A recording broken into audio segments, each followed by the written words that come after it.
Hi everybody, this is Diana Palm, the Love Witch, and today we're going to be talking about the connection between mental illness and spirituality and how you can be better equipped to heal yourself and resolve any kind of mental conflict that's creating a real disability for you in your life. I've been doing paranormal work for over 18 years.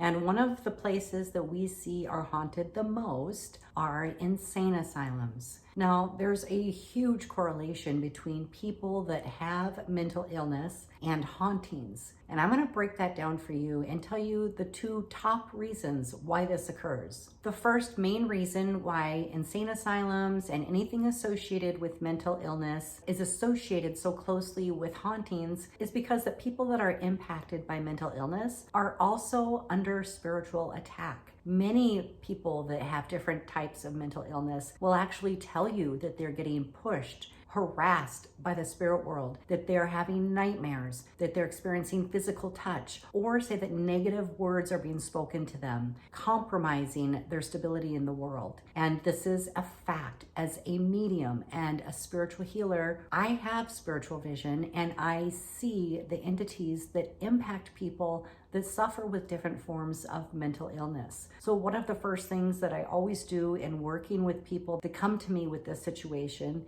is clear their spiritual energy. And I strongly advise that anybody suffering from this also learn how to maintain their spiritual energy so that they can be spiritually clear of these entities and begin to heal the unresolved issues that made them the perfect match for spiritual attack. The other reason why insane asylums and other buildings like this are very haunted is because the people that they housed had a lot of unhealed, unresolved issues. And when they passed, they did not go to the light. They were stuck and trapped in that environment. This is why doing a paranormal investigation at insane asylums, mental wards, or anything that housed people that were suffering or in despair, they're always haunted. They're filled with spirits. These are the souls of real living people that did not go to the light after they passed. They're so caught up in turmoil as they were when they were living. They're still feeling rejected. They're still feeling hopeless. Many times they've experienced multiple forms of abuse and didn't feel safe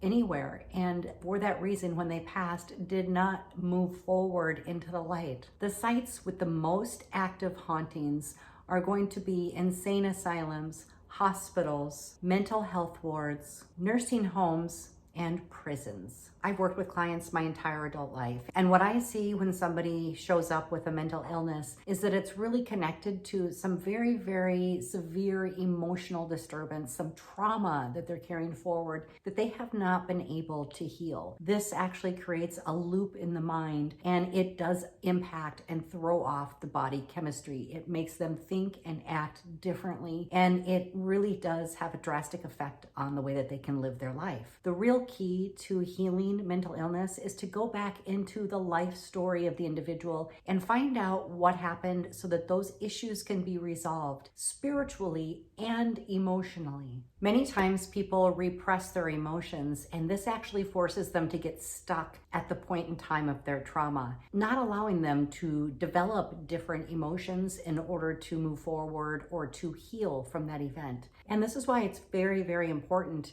to address the original issues, the original set of circumstances that put this person on a different path in their life, that created a snowball effect and contributed to their mental illness. And this is why I wrote my guide, Genetic Ghosts, to help people understand how this is connected and also how we literally inherit unhealed issues from our ancestors. It is very possible that you did not experience a trauma, but you inherited it from one of your ancestors who did not heal. And that may have given you a predisposition for mental illness and spiritual attack.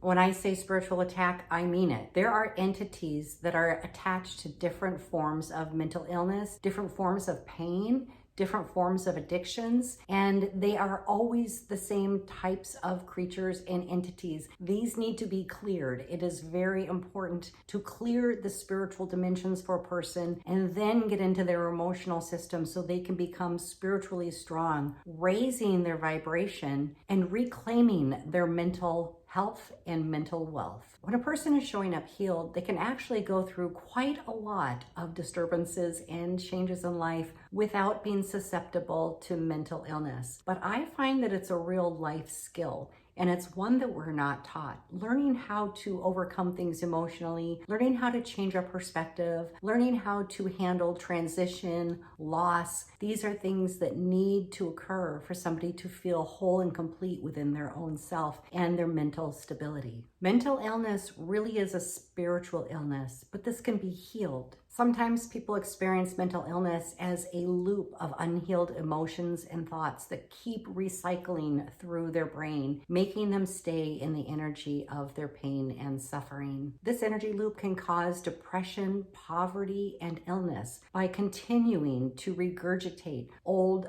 thought forms and old limits and blocks. It is possible to heal the mindset that created mental illness and spiritual illness. If you're interested in that, be sure you get my guide, Genetic Ghosts. It will also come with a 15-page guide on how to stay spiritually protected so that once you have cleared some spiritual dimensions around yourself, you can move through life without being drastically impacted by the other energies in the world. Now, life is full of challenges, life is full of change, and life is full of loss. But if you don't have the life skills or the spiritual skills to know how to shift your consciousness around these issues and how to reset and recalibrate to healthier thoughts and healthier emotions, then you may be more susceptible to different forms of mental illness. In the last 6 months alone, I split up from my partner, moved across country, had everything that I owned stolen, lost my beloved cat, and then lost my father. And every single time I had to apply all the skills in my arsenal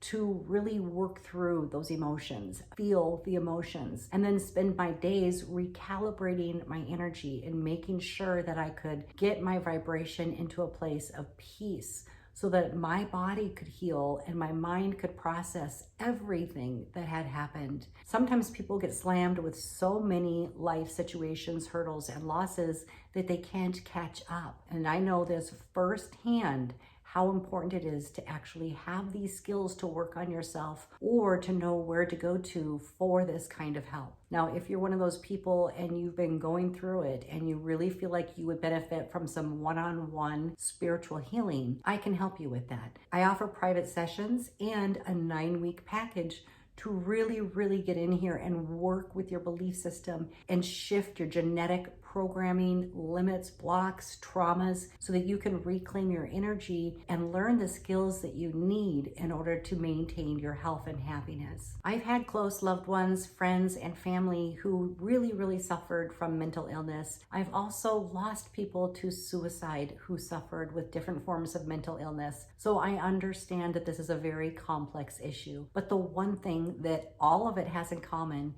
is that there are unhealed issues in a person's life that causes mental illness or mental disease. And that's why I teach people that all of this can be healed. It is possible to heal anything that you have lived through. It is possible to reverse the impact of trauma. And it is possible for you to be happy and healthy again. If you've been suffering with mental illness and you've been trying to tell people about the energies around you and nobody believes you, I believe you because I see them all and I see them attack people. But what you need to know about this is they're attracted to your suffering and your unhealed issues.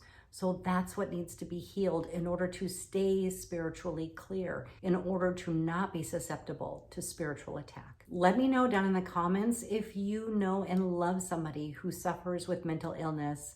And please be sure you share this video with them so they can get more information about what's going on with them spiritually. If you like this video, be sure you give me a like down below, subscribe, and share it with your friends. Thank you so much for being here, everyone. I can't wait to see you in the next video.